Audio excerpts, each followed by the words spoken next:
creo que estoy enamorada porque cuando veo cosas muy bonitas pienso en ti como un cafecito en la primavera se siente tan rico y Pone que es justo. tu aroma enloquece las flores.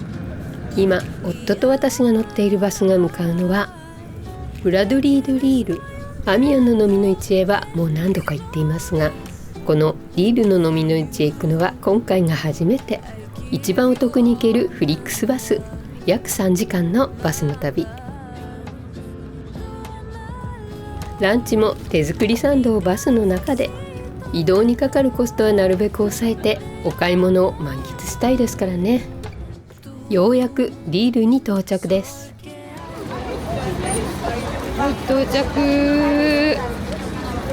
今日もうすでにリールのブロカント始まってますが、到着したのが14時半です。出発寸前まで忙しくて何の下調べもしてきていませんでした。早く見たくて焦るけどどこに何があるやらさっぱりわからず、今日の朝から来れたらよかったんですが夫が仕事でした。この下調べをしてこなかったことで後でとんでもない大失敗に気づくのですが、それはまた後ほど。なので今から向かいます。初めてのリールです。初日のうちに少しでも見ておきたい気持ちは焦ります。少し歩くとそこにあったのはリールフランドル駅。この時点で私はもう人混みに酔いそう。すごい、やっぱり規模がすごいです。めちゃくちゃ着いた途端にすごいバスと人だらけすごいですね。まだブロカントの場所には着いてないんですが、駅前を歩いてるだけでこれはすごそうだという感じですリールフランドル駅からまっすぐ伸びるこの大通り、ここをまっすぐ進めばよかったのに、私たちは左へ曲がってしまいました。もちろん街中が飲みの市のこの日、そこにはちゃんとプロによるアンティークのスタンドが並んでいましたよ。早速見つけた版画に吸い寄せられていった夫。夕方の遅い時間だとはいえ、なんといってもこの日は飲みの市の初日。もしかしたらまだ貴重なものが残っているかもしれませんからね。宝探しの始まりです。おや、これはブルターニュ通りの飲みの市以来私がいいなと思っているもの。イギリスのブイヨンの会社オクソがフランスで作った販促用のカップ。それがこんなにたくさん。でもまだ見始めたばかりだし、これは明日買うことにして今日は先へ進みます。これは私があまり見たことのない柄、かわいいですね。これは色合いがとってもかわいいサルグミンのポアフォアグラ。パリではたまに1つや2つ見かけるだけなのに、さすがリールの飲みの市。夫は全くブレずに探すのはいつも版画や絵画。一度見つけるとそこからしばらくは動きません。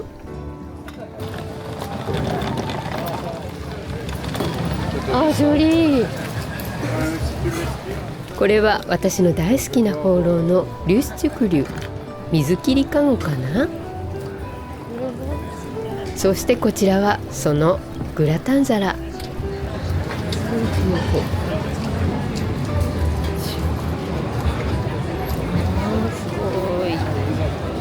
これはパルボチンヌのピセ、75ユーロかな。結構なお値段。壁に飾りたくなるようなパルボチンヌのお皿。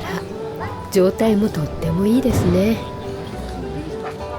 この奥の方にもまだスタンドがあるみたい。ちょっと見てみましょうか。お皿が並んでいますね。初日の終わりの夕方でこのぐらいの量、一体どのぐらいあったんだろう。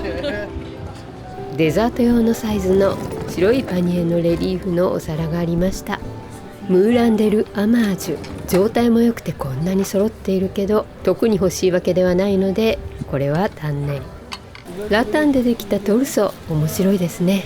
これは私のいつか買いたいものリストの中の一つ。写真立て45ユーロ。この大きさで状態も良くて35ユーロ。お買い得かも。これはアルザスの復活祭の羊型の焼き菓子アニョーパスカルのケーキの型。焼き上がったらひっくり返して出来上がり。さてこれは何でしょう。カメラ大きい。現代のテクノロジーに感謝ですね。待ってさん、私の目にはとっても綺麗そうに見える版画。でも夫が探しているものとは違うようですね。アンティークだけではなくこんなカラフルなものを売るスタンドもありました。ここはリボン専門のスタンドなのかな。飲みの市では必ず見かけるソーダサイフォン。綺麗ですね。カラフルなキャニスター。そしてパスタメーカールシチュクルのヴィンテージの缶。これは私の持っているカモのピッチャーとは少し感じが違うもの。いよいよアンティークのプロの方のスタンドが続くリベルテ通り。1ユーロ、これが1ユーロなのでこれ綺麗でこれも綺麗でこれをやめて、この通りの1軒目で見つけたのがこれ。プレイエモントローミモザシリーズの小皿。食べていいかな。これにかわいい。ここにカプ用じゃなくてカカベッタとか乗せるお皿だそうです。なかなか見つけられなかったミモザシリーズ。それも1枚1ユーロ。実はこのスタンド私の欲しいものが他にもあったんですが、飲みの市のあるある。これはありました。最初の方のスタンドではまだこれからもっといいのがあるかもと買わないで後から後悔するパターン。まさにこのスタンドがそうでした。大好きな薬品瓶やこのホーローのソープ入れもかわいいね。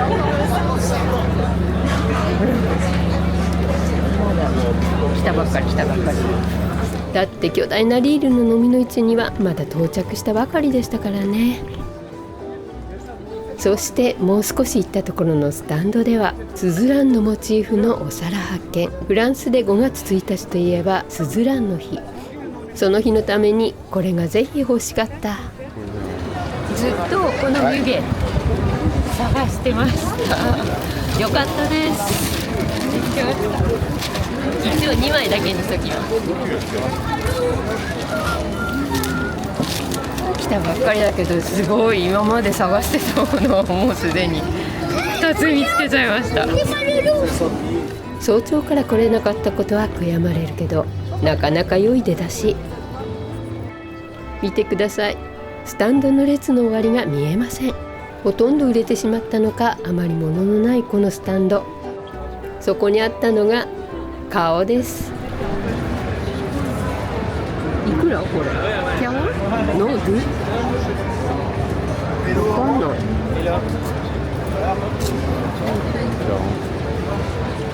これは何の動物でしょうね。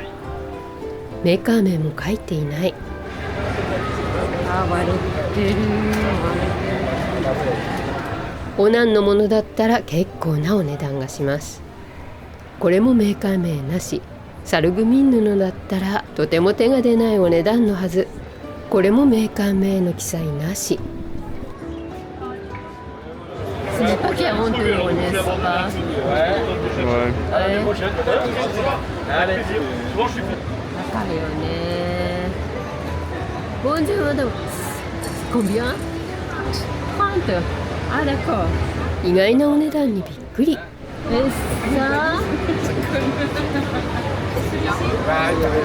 Pareil, 30 euros. D'accord, merci. こちらもたったの30ユーロ。でもこれ後から調べたらなんとサルグミンそして私が選んだのはOui, il est mieux celui-là. こちらの顔でした。ああ、なんて大失敗。とっても悔しい。Comme tu veux.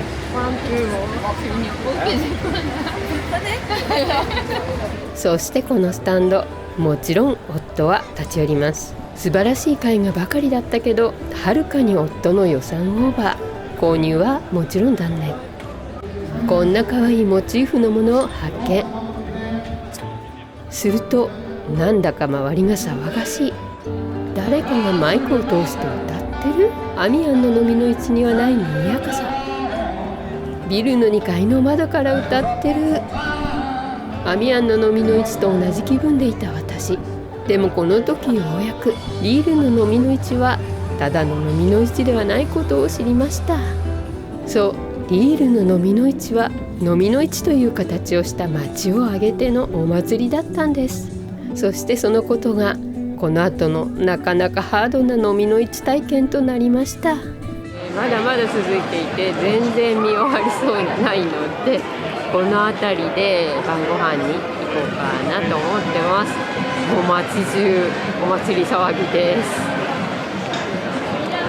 街中がお祭り騒ぎになってきたのを見て、じゃあこれから夕飯にしようかとなったけど、美味しいです。実はこれ日本のみです。というのもここは日本食レストランです。外の熱気がすごくて、夕方16時半に着いてみただけなんですが、喧騒にちょっと疲れ果ててしまって静かな感じがしたこの日本食レストランに逃れてきたっていう感じです。本当はここの名物のムール貝とフリットのレストランに行きたかったんですが、もうちょっとその喧騒に負けてしまって、それはまた今度ということにしました。やっぱりアミアンとちょっと違った感じの盛り上がり方をしています。どちらかというと飲みの市というよりはお祭り、街中のお祭りという感じです。で、皆さん外で飲んで食べていらっしゃいます。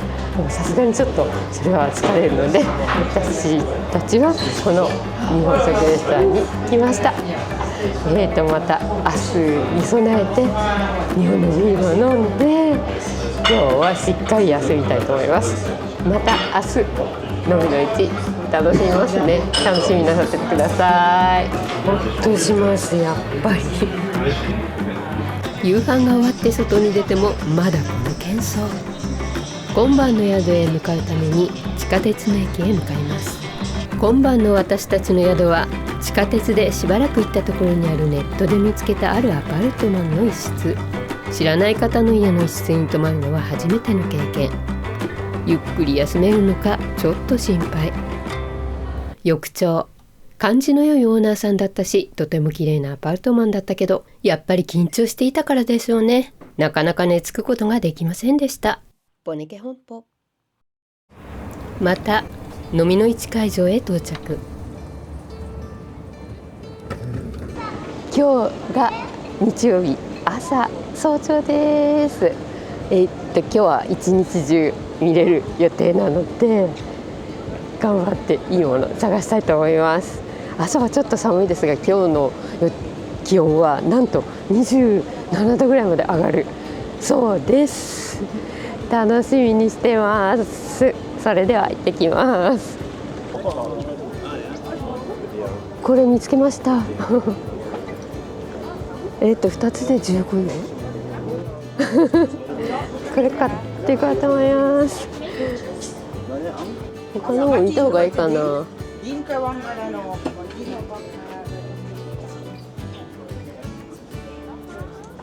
他のもちょっといいかな。やっぱり朝は人が少なくていいですね。この日スタートしたこの場所、実は昨日のスタート地点と同じ場所。こんなに大きな飲みの市、昨日見終わった地点からスタートしなかったことが後から大きな痛手になるとは。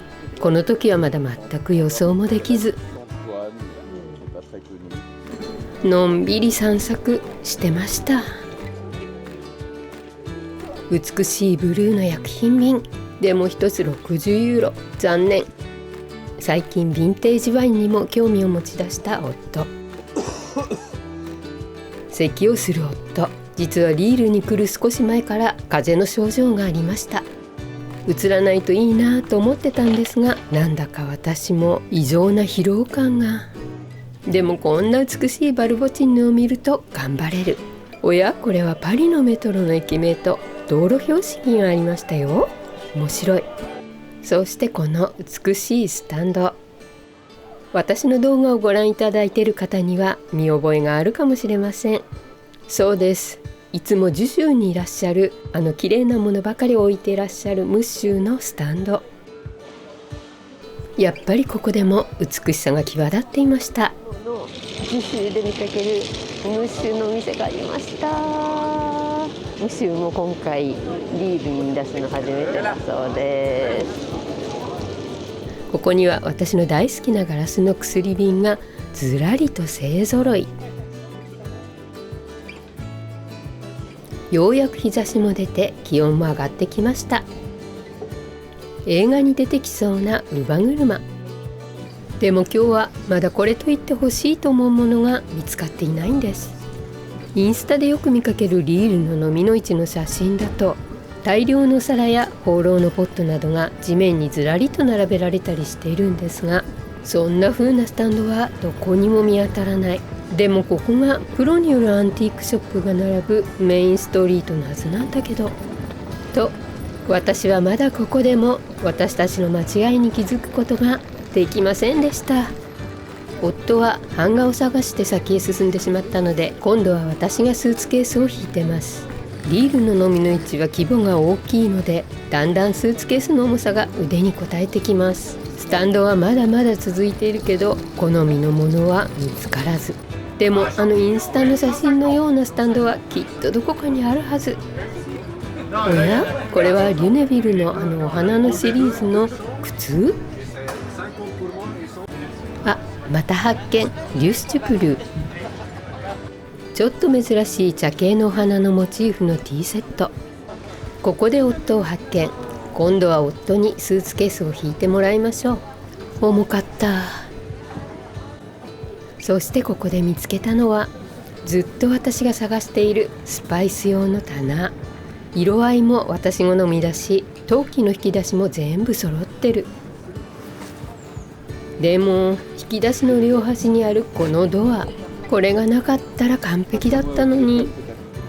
妥協はしたくなかったのでこれは諦めましたが、このドアを取ってしまえばよかったかな。するとここでようやくリールの飲みの市のインスタでよく目にするようなホーローのポットたちがずらりと並べられたスタンド発見。壮観です。どれも全部欲しくて選ぶなんて不可能。希望を胸に進みましたが、タイプのスタンドはそれっきり。この通りの終わりはもうすぐそこ。あとはここを折り返すだけ。あ、これは私は初めて目にするタイプのバルボチンヌのピシェ。こっちには可愛い豚さんも。そしてこのスタンドあたりでプロによるスタンドが並んでいるリベルテ通りは終わり。本当によく写真で目にしてたようなスタンドがほとんどなかったんだけど、確かに大きい飲みの市だけど、期待していたものとは何か違う。リベルテ通りの終わりまで行った時点で、ここから引き返してどこかでランチをしようということになりました。でもその選択が大間違いだったんです。私たちが到着したのは右手にある駅。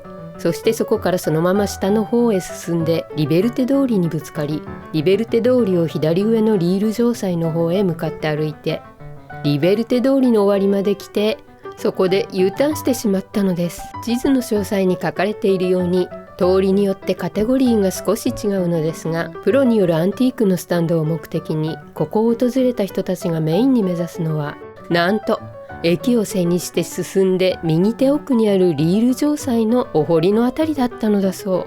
つまり私たちは目指さなければいけなかった場所の手前でそこを見ずに戻ってしまったというわけなんです。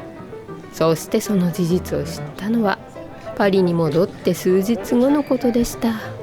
しっかりした調べをしてこなかったせいもあるけど、思いがけない暑さと人の多さに疲れてしまったというのもありました。そしてここで日本人ご夫婦にお会いしました。旦那様はちょっと恥ずかしがり屋さん。お会いしました。日本館の方ありがとうございます。ロザリーヌが一面に並べられたこのスタンド、空いているこの部分には一体何があったんでしょうね。でも残念ながら私の探しているワイングラスはありませんでした。ランチができるカフェを探しているけどどこもいっぱい。そしてようやくここを見つけました。どの店も人でいっぱいで、リール名物のムール貝とフリットはまたもや断念。ランチです。ビヨンの美味しそうなお店だったのでそこに来て、これパッタイです。いただきます。すごいいろいろ入ってて美味しそうですよ。マッシュルームとか、なんかパッタイといってもちょっとおしゃれな感じです。美味しい。なんかちょっと疲れた感じの中にちょっといいです。だいたい見終わったんですけど、あとちょっと見てないところがあるので、それから夫のリクエストで、美術館に行きたいと思います。で途中で私の動画をご覧くださってる方から声をかけていただきました。とても嬉しかったです。ということでこれをいただいたら、もう一度見て美術館に行きます。美味しいデザートもしっかりいただいて、さあまた行きましょう。またリベルテ通りを今度は逆に美術館の方へ向かって歩いてきます。こんな可愛いモチーフのタイルを発見。ここにはいつもの美の市で見かける放浪とはちょっと感じが違うベージュ色にバラが美しいキャニスター、ビビッドなオレンジ色のストライプが可愛いポットが、紫のお花が愛らしい茶色とブルーのバルボチンヌのお皿、美しいピシェがありますね。私の持っているピシェよりも少し縦長なタイプ。これはサルグミンヌ。ここに放浪のソープ入れがありました。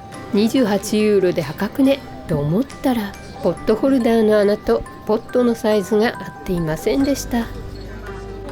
ちょっと不気味な感じのお人形たち。このスタンドのお店番はこんな可愛いワンちゃん。ワンちゃん、ちょっとお店を見せてくださいね。そうそう、実は美術館に行ってみましたが、なんと美術館は本日閉館。せっかく大勢の人がリールに訪れる日なのに閉館だなんてと、夫はかなり憤慨。夫は美術館を訪れるのを楽しみにしていましたからね。本当に残念。ここにはこんなバイオリンを奏でるマリオネットを操る人が。ヴィンテージなキッチンのドールハウス、食卓まで再現されている。夫はここでかなりの数の版画があるスタンドを発見。夫は今回の飲みの市でまだ1枚も気に入った版画を見つけられていません。相当粘っていましたが、やはり何も見つけられず。かわいいバルボチンヌ発見。ウサギに犬にヤギに豚、鶏、オウムにゾウさんまで。戸棚に描かれた絵に光が揺らいでいて、一層美しく見えますよね。こんな可愛い木とブリキのメリーゴーランド。そしてようやく私たちのリベルテ通りの出発点へと戻ってきました。この時点で私はもうクタクタ。疲労感だけでなく、ついに鼻まで出てきてしまった私はここでギブアップ。今16時半です。疲れました。でここで1時間ぐらい休んでたかな、カフェなんですが、で今からちょっとまだ見てないところを見て、駅の方に向かって帰ろうと思います。ヘトヘトです今日は約9キロ歩きました。今からパリへ帰ります。ボネケ本舗。夫がどうしても見たかったジョルジュ・ド・ラトゥールの特別展が開催されているジャック・マール・アンドレ美術館へ私たちはやってきました。最も謎めいた画家の一人で、今回その希少な作品が世界中から集められ一堂に会しているのだそうです。と言いつつ、実は私の興味はこの美術館の中にあるカフェの方。今回はそのカフェでリールの飲みの市で私が買ったものや、飲みの市がどうして大失敗してしまったのかお話ししたいと思います。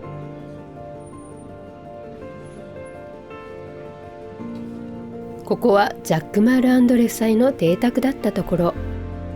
私たちは以前にも何度かここへ来ているので、今回は直接特別展の方へ行きます。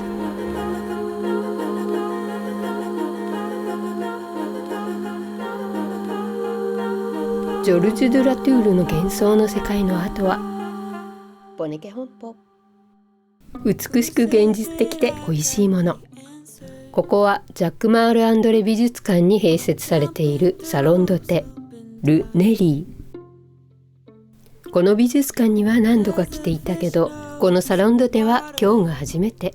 ここで今回のリールの飲みの市のお話と私の購入品のご紹介をしますね。まずは飲み物とケーキの注文から。私はカフェグルマン、夫はジャスミンティーとこのイチジクのタルト。私も味見をしてみましたが、これがとっても美味しかった。生地は硬すぎず、フィーリングは甘すぎず、最高。今回のリールの飲みの市、やっぱりちゃんと下調べをしてなかったので失敗でした。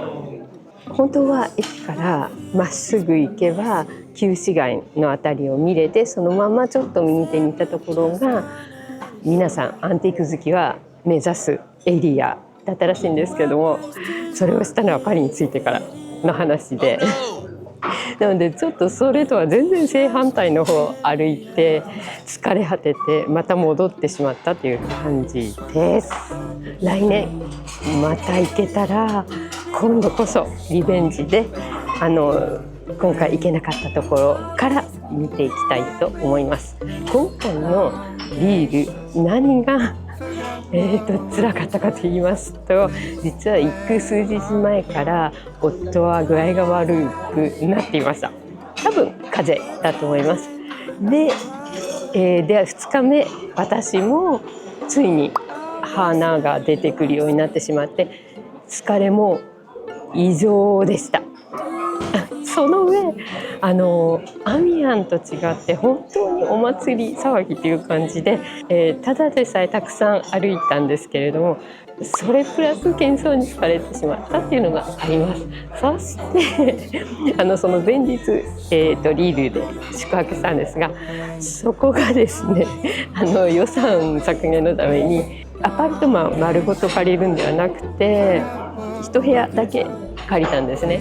その経験が私初めてだったので緊張してしまったせいがあったと思うんですが、よく眠れませんでした。なので全てが重なって体力的にかなり辛かったです。それプラス私たちが望んでいたエリアでない違うところを見て歩いてたということで、欲しいものがどんどん見つかれば気持ちも高揚して頑張れるんですが、それもなくて